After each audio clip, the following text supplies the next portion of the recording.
take a break from another word for a minute and read a few poems apropos, I hope, to this time of year. And it's from a collection I'm working on. So thank you for letting me read these. I actually have one of you in the audience, and I'm really appreciative for you coming, since your ear has literally been bleeding. And this poem is dedicated to you, you brave soldier, for coming to this poetry reading under such difficult pain. Spring, again.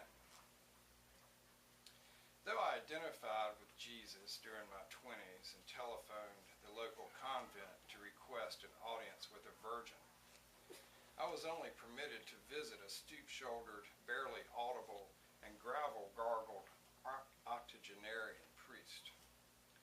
Indeed, I banged against an impasse, mountains of images to express, yet deserts of institutions to further suffer. My eyes, ears, nose, and throat oozing fresh blood, my revelation was no solution.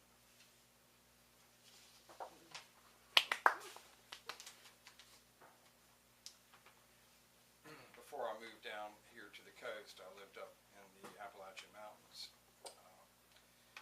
This poem is entitled Steve Fox. Wow, how coincidental. My man. The one, the only. Please. Please. The wind blows the grass green for my father. 10,000 years ago, Southwest Virginia Indians chiseled the stone chert to use as arrowheads. On Easter Monday, our group hiked up, strung ribbons of plastic orange tape from limbs and trunks to blaze a new trail around what archaeologists call the lithic reduction site. The night before, the Hale-Bopp comet rocked my father and me on his porch, while the tar-black mountain sharp wind froze our hands and our noses ran. Leaves hissed and whistled, limbs and trunks creaked and groaned. Now the elementary school's doors open the children onto this grassy field.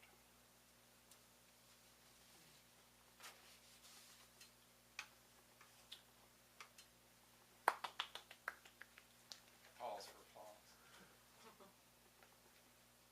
I guess I should give them a little sign. Wild evening. Against the empty wagon's steel-belted, wood-spoked wheel slumps a wet yellow bell, and on its top sprouted a lone oak seedling. Every April, Earth's most innocent creatures perish. Death stays the biggest cliche as my Jeep backs over the blacktop driveway's wide-eyed baby rabbit. 4 young deer cringed at the edge of the shrub-wedged field. Bell-shaped water lilies are void of decorative intent, bend to listen as my 14-gauge shotgun annihilates the baby snapping turtle my fishing rod reeled in.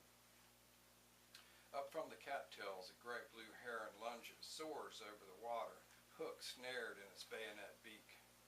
If misery, then, is a proxy for God's mercy, the hapless oak is already lost.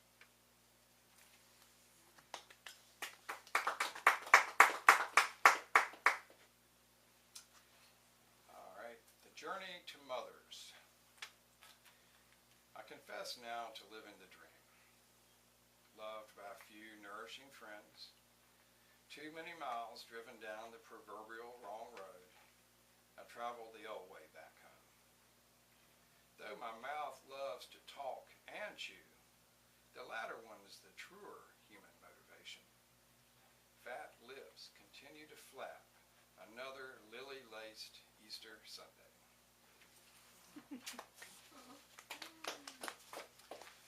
So, we've got 2 more poems, going back to another word for home.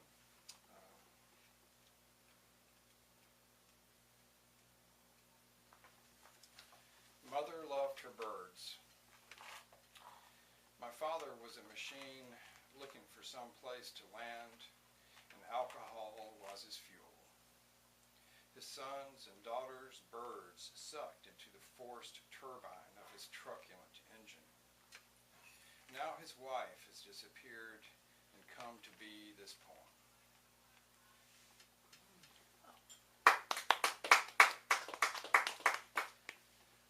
All right. The lamp, the glass, and the pencil. The executive who hired me to sell carpets, although not in writing, changed her mind after reading my resume. Can you explain to me why a person of your caliber hasn't achieved more, she asked. There were challenges, I equivocated. My 20-year-old brother's death in a plane crash, my sister's paranoid schizophrenia, Dad's cancer, and Mom's Alzheimer's. I recently heard her son and daughter-in-law were killed when their company plane banked into an unyielding mountain. Do your poems always center around yourself, she asked. Reaching to turn my lamp off, pencil in hand, I spilled a full glass of water. Mahogany bed table cascaded into a waterfall, curse words long as the Nile. Nights of years spent afraid, the more I'd say, the more I'd die. Tongue sequestered by silence, bleached sheets, I switched the lamp off. Glass refilled and pencil stabbing down.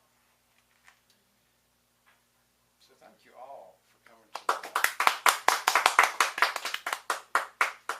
Easter National Portrait Month reading at Old Books on Front Street in Wilmington, North Carolina.